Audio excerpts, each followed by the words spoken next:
Aurore mène, avec William, une investigation clandestine sur Romain. Elle a pu joindre l'un des surveillants de la prison où le jeune homme a été incarcéré. Romain s'est tenu à carreau, n'a fait aucun écart de conduite, et a même passé un cap de cuisinier, ce qui est cohérent avec son projet et celui de Sofia d'ouvrir un restaurant en Espagne. Aurore donne ensuite à William le rapport d'expertise psychiatrique de Romain. Soit il a très bien joué la comédie, soit la prison lui a remis les idées en place, explique William à son épouse. Mais pour Aurore, Romain est un manipulateur. C'est alors qu'elle se souvient avoir oublié de vérifier si son histoire de prêt et d'héritage était vraie. Sans se soucier de l'avis de ses parents, Sofia se concentre sur son projet de restaurant.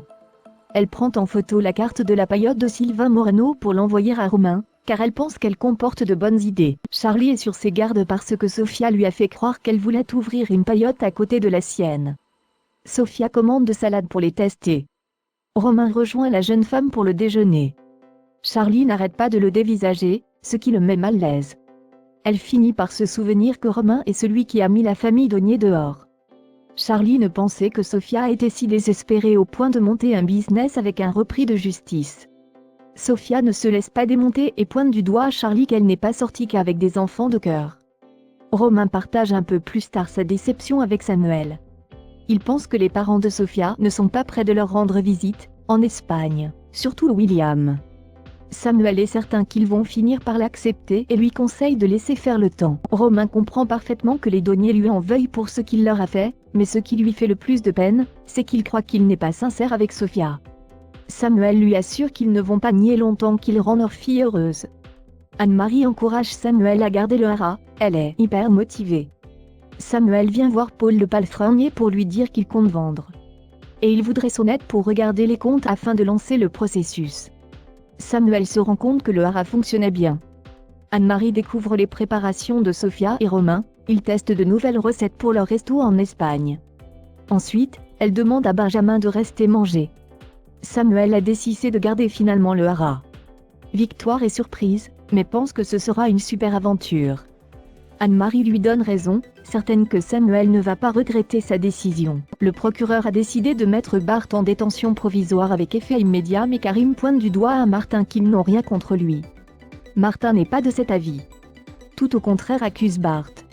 Il a été surpris près de la laveuse quand elle a été sabotée, un sécateur plein de mailles de cuivre a été retrouvé dans son jardin et ils ont aussi de témoignages, celui de Justin et Jordan qu'il a décrit dans un état second, et remonté contre Alex. Sarah et Karim font remarquer à Martin qu'il fallait avoir les idées claires pour saboter la laveuse, ce qui n'était pas son cas. Martin leur donne finalement 2 heures pour le réinterroger. À midi, si Bart n'a pas d'alibi solide, il partira en préventive. Robin est au téléphone avec son fils Baptiste, inquiet à l'idée d'être renvoyé de son école s'il n'arrive pas à payer ses frais de scolarité. Robin tente de le rassurer et lui promet de trouver une solution quand il reçoit un double appel. Robin met en garde son interlocuteur que Justin est en train de dévisser et qu'il risque de tomber s'il se met à parler. Son interlocuteur charge Robin de s'occuper de Justin. De son côté, Sarah incite Bart à lui parler.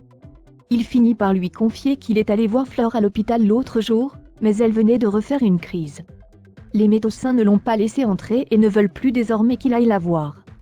Remonté contre la terre entière, il s'est alors réfugié dans l'alcool avant de penser à Alex. Il a donc décidé d'aller lui dire ses 4 vérités. Mais il ignore ce qui s'est passé ensuite. Bart part en préventive. Pendant ce temps, les Delcourt-Bertrand assistent aux funérailles de Nao. Chloé, Alex, Bart et Robin sont présents. Nor est là également. Encouragée par sa mère, Jordan est venu quant à lui soutenir Judith. En larmes, la jeune femme prononce un discours très touchant. Mais Justin est aussi venu rendre hommage à No, ce qui déplaît à Robin qui le somme de rentrer chez lui. Mais après cette scène à l'enterrement, Robin attend de pied de ferme Justin devant chez lui et lui demande à quoi il joue. Il estime que ça ne sert à rien de pleurer maintenant que le mal est fait. Robin lui rappelle qu'il joue gros, mais Justin lui rétorque qu'il avait juste besoin d'être à l'enterrement.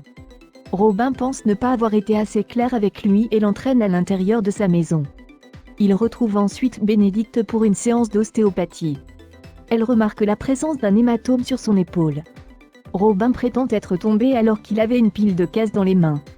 Il s'assure ensuite que Bénédicte est toujours disponible lundi soir. Étienne et Dorian seront en mer, Mais Bénédicte se sent coupable.